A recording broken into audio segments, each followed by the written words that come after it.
This is a story about how I gave myself 10 stitches on the morning of Eid. This is 2010 and I was about 13, 14 years old, and it was Eid morning and I was getting ready to put my favorite bangles on. And so these bangles were really small on me and I was just pushing them through with soap, just pull them on, and everyone was screaming at me to come downstairs to go. And I was like, yo, give me 2 minutes. Let me just get my bracelets on. I have my dress on, my hair's done, give me 2 minutes. And I'm pulling and using soap. And these are glass bracelets, so they're really nice that my dad bought for me. And I pulled really hard and it snapped on my hand. And I just see blood everywhere. And I'm crying. I'm like, help me, somebody help. Mom, help, somebody help. So my mom comes over why are you crying? Let's go, we're late. And then she sees my hand is full of blood. And she puts my hand underwater with the towel. And I start screaming even more. And then she starts screaming for my sister, come here, come here, come here. Part 2. So my sister comes over and she's like, you're always crying. Why are you always crying? You're such a baby. And then she sees my hand and she's like, let me see your hand. And then you just see I didn't look at it because I was too scared, but she's like, I legit saw your bones and your flesh. It was nasty. And she's like, we have to go to the hospital right now. Mom, she needs stitches. She needs stitches right now. So when I hear that, I start crying. I'm like, please, no, I don't want to go to the hospital. I don't want to get stitches. It's going to hurt. So I ended up going to the hospital and getting 10 stitches. And this is how my hand looks now. Needless to say, my dad went home, got every single bangle I owned, put it in a box, and threw it all away. After moving to a new city, I met this guy on Tinder. Our relationship was progressing really fast, and after a few weeks of dating, I found out I was pregnant. We went to the hospital where they confirmed I was pregnant, but very early on. My boyfriend was furious. He said he didn't sign up for this, and he knew people who could quote-unquote get rid of it. I told him I'm going through with this, with or without him. I didn't speak to him for a couple days when he reached out saying he wants to be part of his child's life. He moved in immediately so that we could start saving money. The morning after he moved in, he made breakfast for me. I was extremely nauseous and not in the mood to eat anything. He started yelling at me and saying it's for the baby, I can't be selfish. Less than 24 hours later, I was bleeding uncontrollably. He told me it was nothing and I shouldn't seek help. When the bleeding didn't stop, I went to the hospital where they told me I was no longer pregnant. I had no suspicion he had anything to do with it, so we stayed together. Weeks later, I finally kicked him out because of the abuse he was giving me and my dogs. I found out I was pregnant and I told my OB the situation, and that's when she told me I most likely didn't miscarry but was given something to dispel my pregnancy. My daughter is now 2, but still live in fear of seeing him in public. I've always had a good relationship with my mother-in-law up until I was pregnant. My husband's side of the family hasn't had a girl born in the past 100 years. So when everyone found out I was pregnant with a girl, no one believed me. Everyone was so shocked when it was announced that most of them denied it up until the moment she was born. And that's when the horrible comments started. Whenever my husband wasn't around, my mother-in-law would make snarky comments like, I wonder where she got that nose. It's definitely not my son's. I never told him and let everything slide because she's older and she's my mother-in-law. But when I was pregnant with baby number 2, and yes, it was another girl, I told him to wait as long as possible because I know she wouldn't like the news.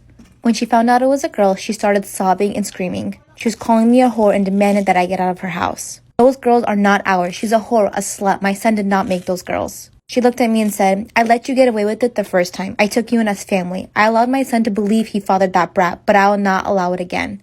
My husband was yelling at his mom, and I got up and took my daughter and I ran to the car sobbing. So this couple comes in together to buy an engagement ring, and they had a budget of about $20,000, which is a lot for an engagement ring. But the ring that she happened to pick out was about $35,000, which is a lot of money. And she was really adamant about picking it, and he was kind of reserved, it is a lot of money. But she's like, no, if you love me, you'll buy it, yada, yada, yada. And he's like, you know what? You're going to be my wife, the mother of my kids, whatever makes you happy. So after they finally decide, I pack it up for them. I'm like, here you go. Have a great marriage. Have a great life. Goodbye. About 3 weeks later, the fiance comes in, and I'm thinking she just wants to get the ring size or something. And she's like, can you guys take out the diamond and replace it with a cubic zirconium? Cubic zirconium is a very cheap substitute for a diamond. So I was like, yeah, we can do that, but just give us 2 or 3 days. So she leaves, and I call her fiance because I was like, oh, this is really suspicious. And he had no idea that she came into the shop or that she was coming in. So he calls me 2 days later, and he finds out that she was going to break up with him. She would have kept that diamond, and she would have given him the fake one. He would have returned it, and he would have gotten no money back. Talk about mess. When I was 15 years old, I found out I was pregnant with twins. My boyfriend at the time was 21 and had nothing to do with me. When he knew I wasn't going to give them up for adoption or abortion, he walked away. My mom was disappointed, but she helped me throughout my entire pregnancy and my delivery.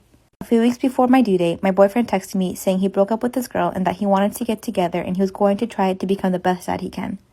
After the twins were born, it was blissful for a few moments until my mother started becoming toxic. She would take them places without my knowledge, and I would wake up to an empty house not knowing where my kids were. She started overriding my decisions, and when I confronted her, she told me she knew better because she was an adult, and I was in no position to contradict her.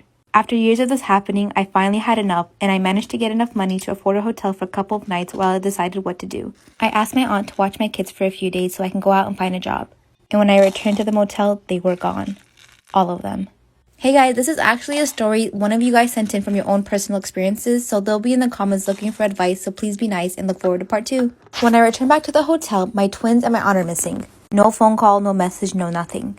Coincidentally, my mom calls and says that my best friend told her that my twins were missing, even though I told no one. She was yelling at me on the phone saying she was so worried, and it was obviously my fault because I was so young, and at that point I was really suspicious because I could hear my aunt in the background talking to my mom. So at that point I knew she took them to my mom's house. As soon as I hung up on the phone, I went to the police station to file a report. For a few days, the police went undercover to try to get evidence, and there was many pictures showing my mom taking my twins to their house. When we took her to court, she said that they ran away due to my abuse and she found them in the middle of the street, which was obviously a complete lie. My mom had paid my boyfriend to give her false information that I was hurting my kids. After a long and gruesome battle, I won the case, and my mom can't see them until they're 18. Even though my boyfriend at the time had a major part in it, he only has visitation limitations, which is once every 6 weeks. This happened 3 years ago when I was 18. I am now married to the love of my life and the best father in the world. I was 21 when I found out I was pregnant with twin girls. My sister is 28 and has had 14 miscarriages. She's only had one successful pregnancy, which resulted in my 4-year-old niece. I'm not against having kids, but I definitely wanted to wait until I graduated with my degree and I was married to my significant other. From the start, my mom has been saying I should give my babies to my sister since she deserves them more than I do. And my sister completely agrees. I told them hell no, and my mom calls me a selfish bitch. Throughout my pregnancy, my sister has been begging me to give her at least one baby since I'm having 2. The last time I saw her, we were having lunch and she started babbling about keeping one of my babies, so I paid for my meal and left and haven't seen any of them since then. After I have my girls, I log on to Facebook to hundreds of threatening messages from my family and friends about how I stole my sister's babies and ruined her life. She posted a picture of her nursery that she had for my babies. There's so many posts about how generous I am for going through the pregnancy and giving my sister the babies.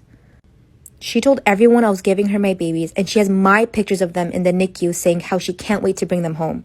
My boyfriend and I have been on and off for about 4 years. We've had our share of problems that stem mostly from his parents. He comes from a very upper-class family, and we met when I was just waitressing and he was in college for a high-paying job. 6 months ago, I gave birth to a very much unplanned but beautiful baby girl. Of course, his parents were pissed about this, and from the start of my pregnancy kept trying to say that they didn't think it was my boyfriend's baby. But when our daughter was born, they became amazing grandparents. They always offered to keep her tons when we needed breaks, and it really helped us out, and they would always buy things for her, returning her with new outfits, bottles, toys, and etc. So anyways, a few days ago, my boyfriend came home and he was in a pretty bad mood. He didn't want to tell me, but in the end, he decided it was best if I knew. His parents let it slip that they had taken our daughter to get a DNA test about a month after she was born. Of course, the results came back that my boyfriend was the father, but he was pissed that they would even do something like this without our consent. I was livid. I called his parents and immediately told them that they were cut off. I don't need them or their money, and I'm disgusted that they would stoop so low. They apologized and said they only wanted what was best for their son, and they can't blame me for trying to be good parents. My husband and I were expecting our first daughter, and he suggested the name Tiffany, and I fell in love. When I asked what made him pick it, he said he saw it in a movie. I didn't think much of it, and so a couple weeks later, I called my sister-in-law to let her know we're going to name our daughter Tiffany. She was super surprised because she said she never wanted to name her child after her husband's high school girlfriend. I was really confused, but then she told me that they were together from sophomore year of high school to junior year of college. I knew he had a long-term relationship, but I never knew the girl's name. After hanging up, I confronted my husband, and he tried blowing it off at first, but eventually admitted that it was true. I told him I'm refusing to name my daughter after his ex-girlfriend, and he told me it's too late, I'm overreacting, and I can't change my mind since I'm only due in 5 more weeks. I basically cried to get as much information as I can when he finally told me that she had contacted him because she was getting married and was having second thoughts. My husband admitted that talking to her made him realize he never stopped having feelings for her, but he loved me too. The reason he suggested the name was because he knew he couldn't leave me to be with her, so he wanted something to honor her with. What do I do? My fiancé and I have been together for 6 years and engaged for 3. We decided to wait until I finished with my PhD program for us to get married. I picked a beautiful wedding hall that I was on the waiting list for 3 years to get into. My older sister also got engaged and is planning her wedding 6 months after mine. At our family dinner, she recently revealed that she's pregnant. My sister recently revealed that she was expecting and was going to push her wedding date forward. And she put me on the spot at the table and said, I was really hoping we could take your venue. I really cannot stress myself too much with planning a wedding while going to maternity classes. And I think it's so beautiful and it would really mean a lot to me. I guess everyone is expecting me to say yes, anything for my little sister.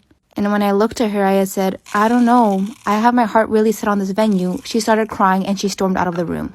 I tried defending myself, but my mom said, you waited 3 years. Would have killed you to wait a few more months? When has your sister ever asked you for something? My fiance is super upset and wants to disinvite my sister. And my family is giving me the cold shoulder. So am I the asshole for not giving her the venue? When my parents decided to get a divorce, I chose to stay with my dad. He was more financially stable, and he also promised to take care of me in the future and help me go through college as long as I graduated. When my grandmother from my mother's side passed away, I received a $30,000 inheritance. And recently, my grandfather from my father's side passed away and left me with $50,000 as well. I was also working part-time jobs, and with all of that, I was able to save enough to comfortably put me through my 4 years of school. One day, my mom surprised my stepsister and bought her a brand new car. I was kind of shocked because it was way out of their budget because I knew they were struggling financially. When I looked at my bank account, I saw that a majority of my money was missing. I had my mom on all of my accounts because she wanted to monitor to make sure I don't spend too much money. I never would have thought she would have taken this and paid for my stepsister's car. Her reasoning was that my stepsister had a brighter future and had a bigger possibility of going to an Ivy League school and providing for us in the future. While I, a student who gets mostly B's and C's, would just take over the family business, so I didn't really need it, and I could always work in the future.